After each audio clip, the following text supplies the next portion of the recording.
खानदानी लुटेरों की कोशिश होगी बेकार। अब की बार 400 पार।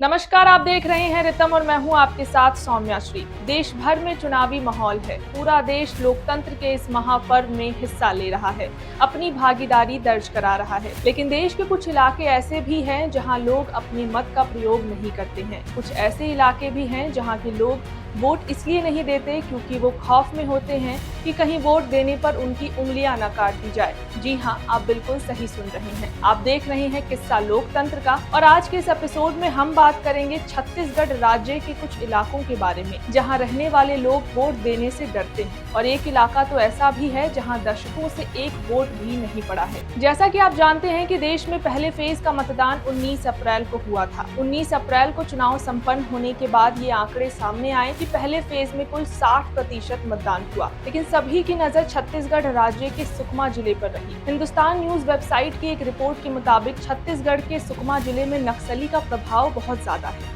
यहाँ नक्सलियों की मौजूदगी इतनी है कि जगहों जगहों पर चुनाव बहिष्कार के पोस्टर भी लगे होते हैं। सुकमा जिले के अंतर्गत एक गांव आता है पुरवती गांव। इस गांव में वोटर्स ने 3 दशकों से मतदान में हिस्सा नहीं लिया है। इस रिपोर्ट के मुताबिक अगर कोई गांव वाला वोट देने जाता है तो नक्सली उनकी उंगलियां काट देती है। रिपोर्ट ये भी बताती है कि एक समय यहाँ पर ये भी निर्देश दिया गया था कि वोट देने के बाद वोटर्स की अंगुली पर स्याही न लगाया जाए ताकि नक्सलियों को पता न चल पाए कि किसने वोट दिया है। लेकिन इसके बावजूद भी गाँव वाले वोट देने नहीं जाते हैं। जानकारी के मुताबिक 2024 लोकसभा चुनाव में भी इस गाँव से कोई भी वोटर्स ने अपने मताधिकार का प्रयोग नहीं किया है। रिपोर्ट ये भी बताती है कि इस बार के चुनाव के लिए सरकार ने इस इलाके के पोलिंग बूथ को दूसरे इलाके में शिफ्ट कर दिया था ताकि वोटर्स वोट देने जरूर जाएं। लेकिन इसका भी कोई असर नहीं हुआ और इस तरह से यहाँ के 550 के करीब वोटर्स ने वोट नहीं दिया।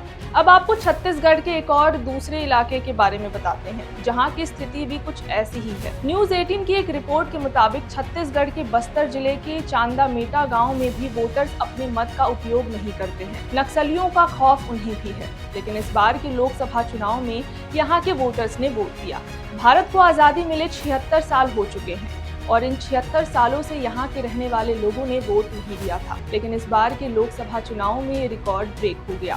बताया जाता है कि यहाँ सुरक्षा कर्मियों ने एक शिविर बनाया था और उससे वोटर्स को सुरक्षा का पूरा भरोसा दिलाया था, जिसके बाद हिम्मत करके वोटर्स ने वोट दिया है। वहीं एनडीटीवी की एक रिपोर्ट के मुताबिक छत्तीसगढ़ के बीजापुर के पालनर गांव की स्थिति भी कुछ ऐसी ही है। साल 2005 में यहाँ नक्सलियों ने ऐसा कहर बरपाया था कि पूरा का पूरा गांव ही खाली हो गया था। यहाँ के निवासी अपना घर, जायदाद, संपत्ति सब छोड़कर जान बचाकर भागने को मजबूर हो गए थे। बताया जाता है कि इसके बाद से ही गांव वाले गांव के ही पास में बने कैंपों में रहने लगे। वहीं जब लोकसभा चुनाव 2024 का बिगुल बजा और जब यहाँ रहने वाले वोटर्स को पता चला कि उनके गांव पालनार में सुरक्षा कर्मियों की मौजूदगी में पोलिंग बूथ बनाकर वोटिंग कराई जा रही है तो वो काफी खुश हुए और वोट देने गए। आपको बता दें कि कोई भी चुनाव हो, चाहे विधानसभा या लोकसभा, छत्तीसगढ़ के कई इलाकों में वोटर्स वोट देने से हिचकिचाते हैं। इसका कारण है कि छत्तीसगढ़ के कई इलाकों पर नक्सलियों का प्रभाव ज्यादा है, जिससे वे एरिया संवेदनशील माने जाते हैं। प्रशासन के लिए भी इन इलाकों में वोटिंग कराना अपने आप में एक चुनौती हो जाती है। यहाँ वोटिंग कराना सरकार के लिए खर्चीला भी साबित होता है क्योंकि हेलीकॉप्टर के जरिए कई पोलिंग बूथों पर ईवीएम भेजे जाते हैं। वहीं सुरक्षा कर्मियों की तैनाती भी हर पल होती है। वोटिंग प्रक्रिया संपन्न होने के बाद सुरक्षा कर्मियों की मौजूदगी में ही ईवीएम को सुरक्षित स्थानों पर पहुंचाया जाता है। आपको बता दें कि छत्तीसगढ़ में प्रशासन वोटर्स को भरोसा दिलाने के साथ साथ कई पैतरे अपनाती है कि वोटर्स किसी तरह पोलिंग बूथ तक वोट देने आए। लेकिन इसका असर मतदान वाले दिन कम ही देखने को मिलता है। जानकारी के मुताबिक कई सेंसिटिव इलाकों में प्रशासन पोलिंग बूथ किसी दूसरे इलाके में भी बनवाती है ताकि वोटर्स वोट देने जरूर जाएं। लेकिन कई वोटर्स कई किलोमीटर पैदल चलकर वोट देने तो आते हैं, लेकिन हर बार इन इलाकों से वोटिंग परसेंटेज कम ही आती है। इस पूरे मुद्दे पर आपकी क्या राय है, हमें कमेंट सेक्शन में जरूर बताएं। आज के इस एपिसोड में बस इतना ही। ऐसे ही राजनीतिक किस्से, कहानियां जानने के लिए देखते रहें किस्सा लोकतंत्र का। धन्यवाद।